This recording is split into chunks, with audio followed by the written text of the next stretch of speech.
यह कहानी एक दिव्यांग राजा की है जिसके राज्य में कोई भी परेशानी या समस्या नहीं थी। सभी लोग उस राजा से बहुत खुश थे और ऊपर वाले से धन्यवाद करते थे कि इतने अच्छे राजा को उनके जिंदगी में भेजे हैं। वह राजा दिव्यांग था, उसकी एक आंख नहीं थी और एक पैर नहीं था, लेकिन फिर भी राजा को इस बात का कोई मलाल नहीं था। एक दिन राजा अपने महल के गलियारे में घूमते हुए अपने पूर्वजों की लगी तस्वीर को देख रहा था और सोच रहा था कि मेरे पिताजी इतने शूरवीर थे, उनके पिताजी इतने शूरवीर थे। हमें इतने शूरवीर खानदान में जन्म लेने का मौका मिला, यह ऊपर वाले का धन्यवाद है। राजा ने सभी चित्र को देखते हुए आखिरी चित्र तक पहुंचा और फिर उस खाली जगह को देखा तो वह चिंता में पड़ गया, क्योंकि उसे मालूम था कि अब यहाँ जो तस्वीर लगेगी वह उसी की लगेगी।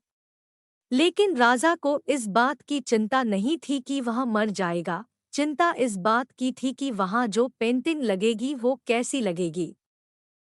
राजा का एक आंख और एक पैर ना होने की वजह से वह चिंता में पड़ गया और सोचने लगा कि इस गलियारे में इतने शानदार पेंटिंग लगी है, लेकिन मेरी एक आंख और एक पैर ना होने की वजह से मेरी ही तस्वीर सबसे खराब लगेगी और सबसे भद्दी दिखेगी।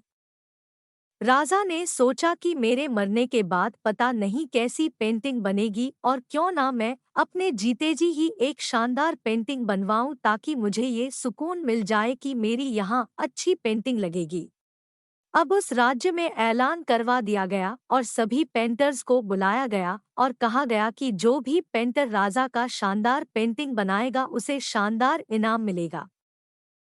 पेंटर को पता था कि अगर शानदार पेंटिंग बनेगा तो शानदार इनाम तो मिलेगा, लेकिन जिस राजा का एक आंख नहीं है, एक पैर नहीं है, उसका शानदार पेंटिंग कैसे बनेगा। पेंटर सोच रहे थे कि इनाम का तो पता नहीं, लेकिन अगर शानदार पेंटिंग नहीं बानी और राजा गुस्सा हो गया तो सजा मिलेगी, इसीलिए बड़े बड़े चित्रकार भी आगे नहीं आए। तभी उसमें से एक लड़का बोला, राजा साहब, मैं आपकी पेंटिंग बनाना चाहता हूँ, मुझे 24 घंटे का वक्त दीजिए। अब सभी बड़े बड़े पेंटर हैरान हो गए कि ये लड़का क्या पेंटिंग बनाएगा, और अगर राजा को पेंटिंग पसंद नहीं आई तो इसे सजा जरूर मिलेगी। राजा बोला, ठीक है, आप बना करके आइए। अगले दिन वह लड़का तस्वीर बनाकर लाने वाला था और दरबार पूरी तरह से भर चुका था। लोग दूर दूर से ये देखने के लिए आए थे कि वह लड़का कैसा पेंटिंग बनाकर लाएगा। अब लड़का जब उस राजा की पेंटिंग बनाकर लाया तो लोग आश्चर्यचकित रह गए। सब लोग जोर जोर से तालियां बजाने लगे, सीटी बजाने लगे, और जब राजा ने उस पेंटिंग को देखा तो वह खुश हो गया और बोला कि वाह, इससे अच्छी पेंटिंग तो इस पूरे गलियारे में नहीं है। राजा ने उस लड़के को बहुत सारा इनाम दिया।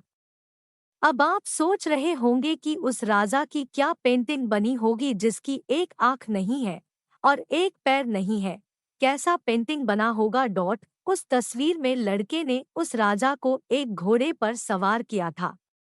एक साइड से उस राजा का एक पैर दिख रहा था और राजा तीरंदाजी करते हुए निशाना लगा रहा था, और निशाना लगाते वक्त एक आंख बंद हो जाती है, और उस लड़के ने उस राजा की वही आंख बंद की थी जो राजा के पास नहीं थी। इस तरह से उस लड़के ने राजा को निशाना लगते हुए घोड़े के ऊपर सवार दिखाया, जिससे एक आंख बंद और एक ही पैर दिखाया, और इतना शानदार पेंटिंग बनाया था कि वह अब तक की सबसे सर्वश्रेष्ठ पेंटिंग थी। उस लड़के के सामने भी चुनौती थी, संकट था, लेकिन उसने सकारात्मक का साथ नहीं छोड़ा। जिंदगी में आप जिस भी मुकाम पर हो, जिस भी संकट में फंस जाए, जिस भी स्थिति में हो, अगर आपने सकारात्मक का साथ कभी नहीं छोड़ा तो यकीन मानिए आप उस संकट से बाहर निकल आएंगे। जिंदगी में उम्मीद का साथ मत छोड़िए, क्योंकि जिसने उम्मीद का साथ छोड़ दिया तो फिर जिंदगी उसका साथ छोड़ देती है। हर पल सकारात्मक रहिए, खुश रहिए, ऊपर वाले के आशीर्वाद के साथ और अपनों के प्यार के साथ, अपनी अच्छी और सच्ची मेहनत के साथ कर दिखाओ कुछ ऐसा कि दुनिया करनी चाहे आपके जैसा।